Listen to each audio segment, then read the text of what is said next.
Y por supuesto, las alianzas público-privadas, ya existe una ley de ese tema, y el sector inmobiliario se están moviendo mucho en algunos sectores y entre esos Manaví. Nos acompaña para hablar de este tema el ex ministro de Transporte y ex ministro de Vivienda de la administración del presidente Guillermo Lasso. Darío Herrero, gracias por acompañarnos, buenos días.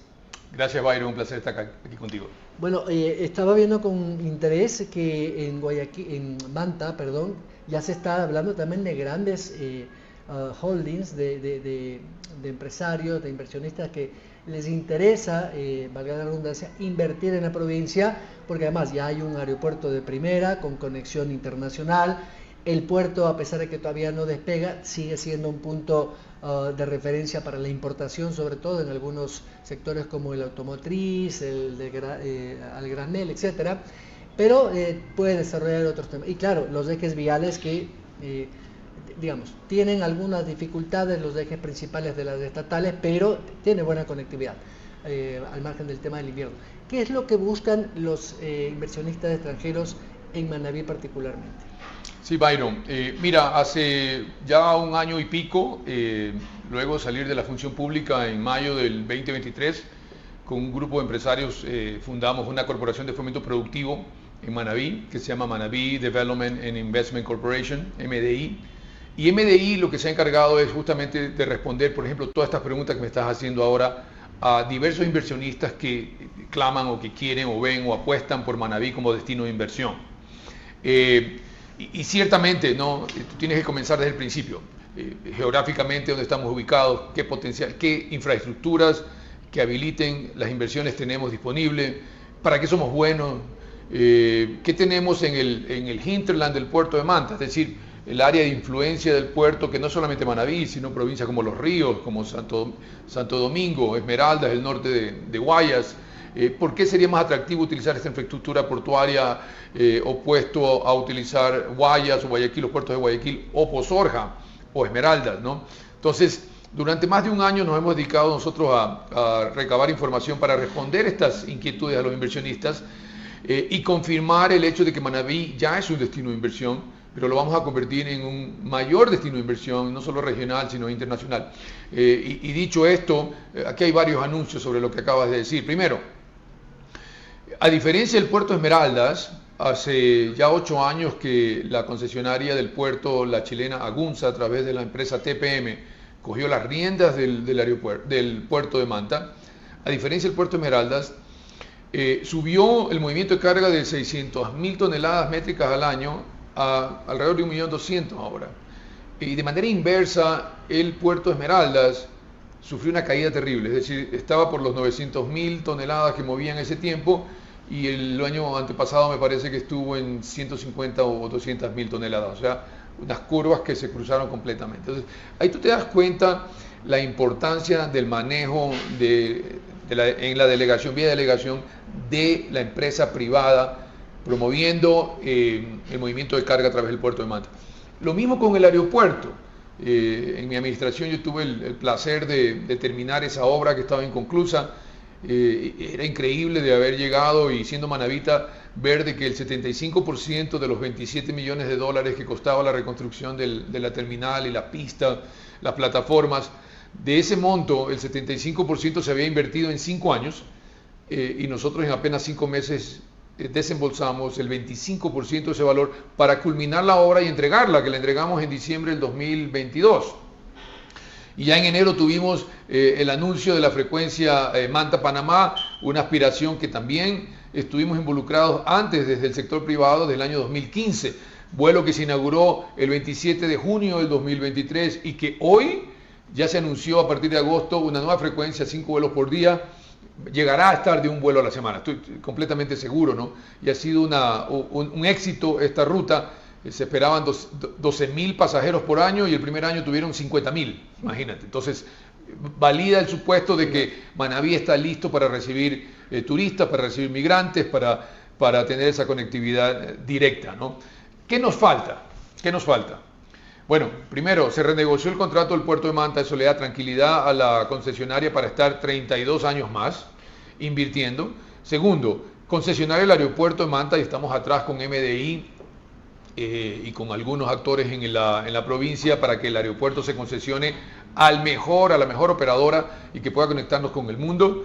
Y necesitamos definitivamente delegar por lo menos las tres vías principales que hoy están ya en el registro de la Alianza Público-Privada, que son la Manta-Quevedo, la más avanzada, la vía más importante para conectarnos hacia el interior del país y poder sacar todo ese producto exportable del centro del país. Sobre todo, yo no sé si tú sabías esto, pero Byron, el 42% del banano del país se produce en los ríos. Así es. Se produce en los ríos. Y sale por Guayaquil. Sí, pero tienes dos zonas, una norte y una sur. La zona sur, que vaya a Guayaquil, es lógico, ¿no es cierto? Claro. Está más cerca, ¿no es cierto? Pero la zona norte tiene un problema. Claro. Ir a Guayaquil es lejos ya.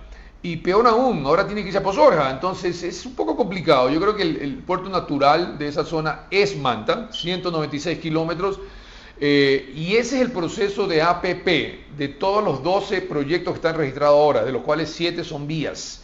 Ese es el proyecto que más avance tiene. Estudios de factibilidad realizados por el Banco Mundial.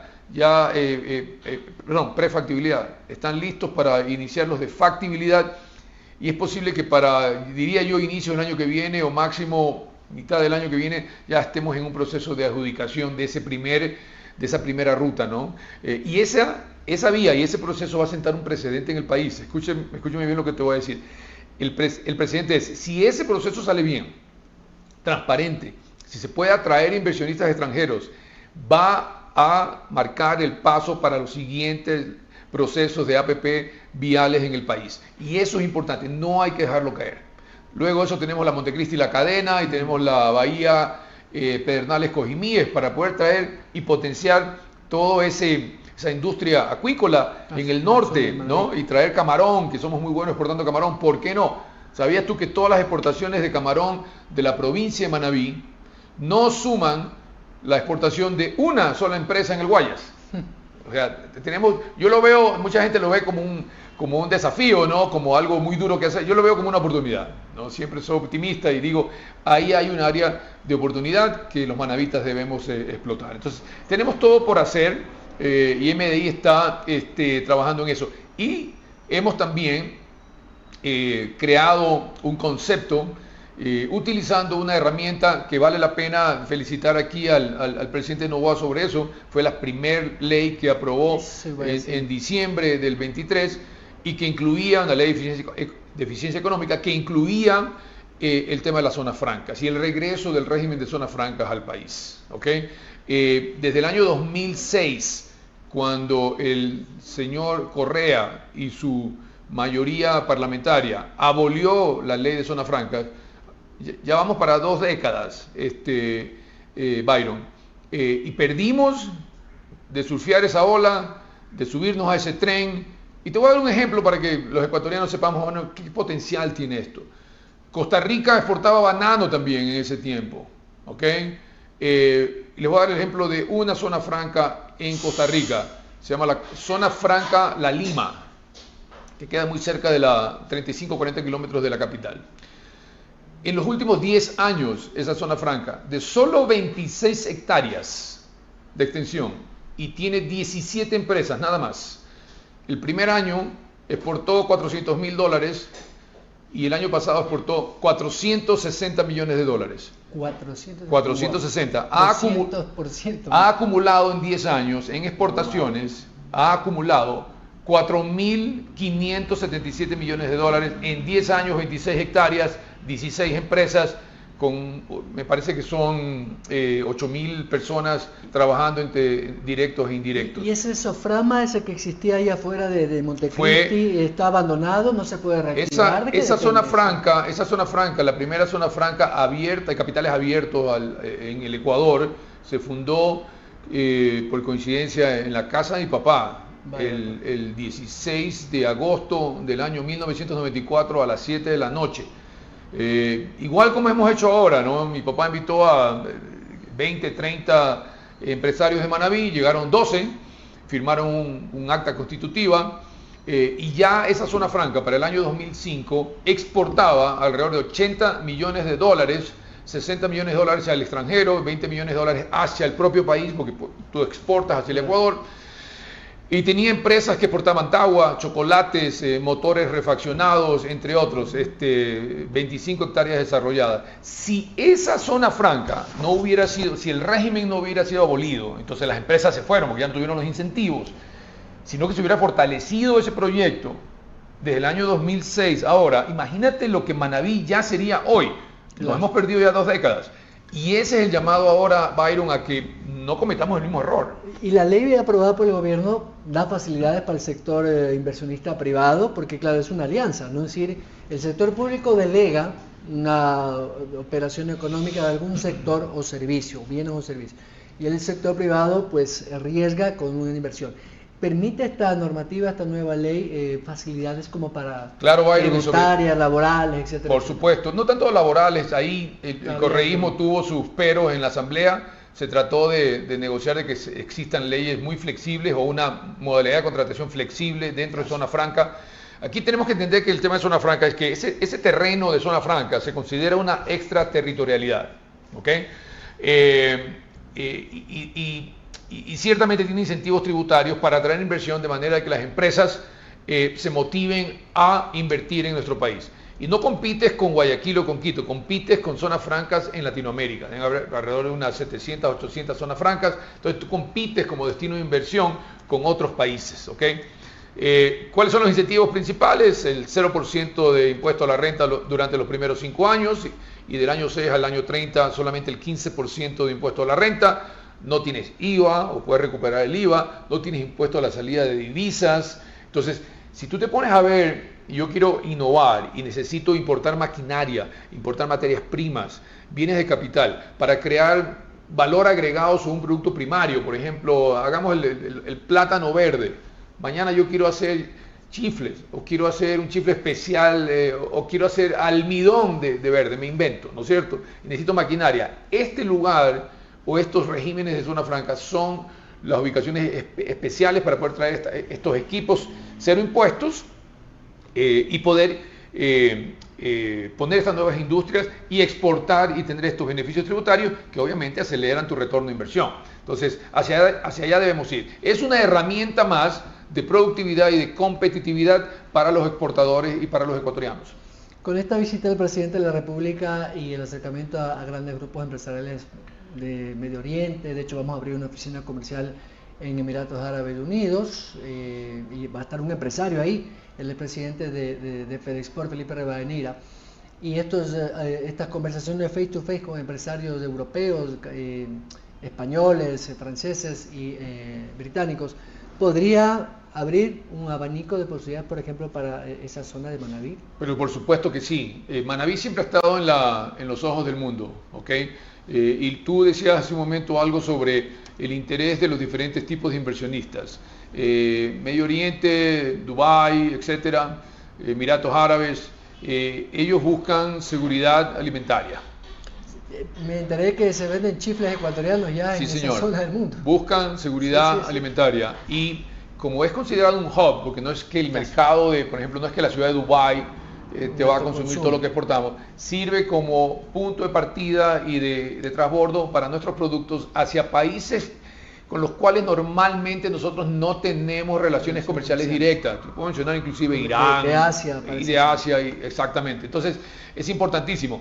¿Y cómo no hablar de zona franca? Si Dubái ahí está una de las zonas francas más grandes del mundo, quizás las más grandes del mundo. DP World pertenece a un grupo.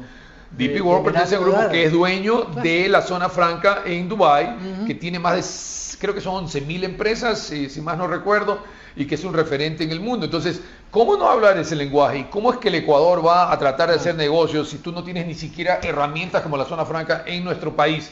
Sería ilógico, ¿no es cierto? Hoy existe. Yo tenía una preocupación, Byron. Cuando salió la ley que fue aprobada en diciembre, yo dije, quizás el reglamento a la ley se va a demorar un año más. ¿Qué es el problema? Y salió en febrero del siguiente año. A ver, no está perfecto. Yo creo que aquí todos los ecuatorianos, los empresarios debemos contribuir con ideas y con experiencias también para que el reglamento se vaya mejorando en el tiempo de manera de que funcione. No podemos tener una camisa de fuerzas, ¿no? Es al revés. Entonces, pero está muy bien. Y ya hay normativa y ya hay varios procesos de de conversión de lo que eran estas sedes que quedaron en el gobierno de Correa hacia zonas francas, y entiendo ya hay un proceso aprobado en Guayas, en el área de Durán, de una zona franca nueva, y nosotros estamos atrás en estos próximos meses de ingresar ya un proceso para aprobación de una zona franca en la ciudad de Montecristi. Darío Herrera, muchas gracias. No, a la orden, y gracias por recibirme, y un saludo a todos, y motivándolos a que inviertan, a que innoven, a que crean en su país y que pongan la platita a trabajar. Eso es lo que hay que hacer para sacar este país adelante. Gracias al ex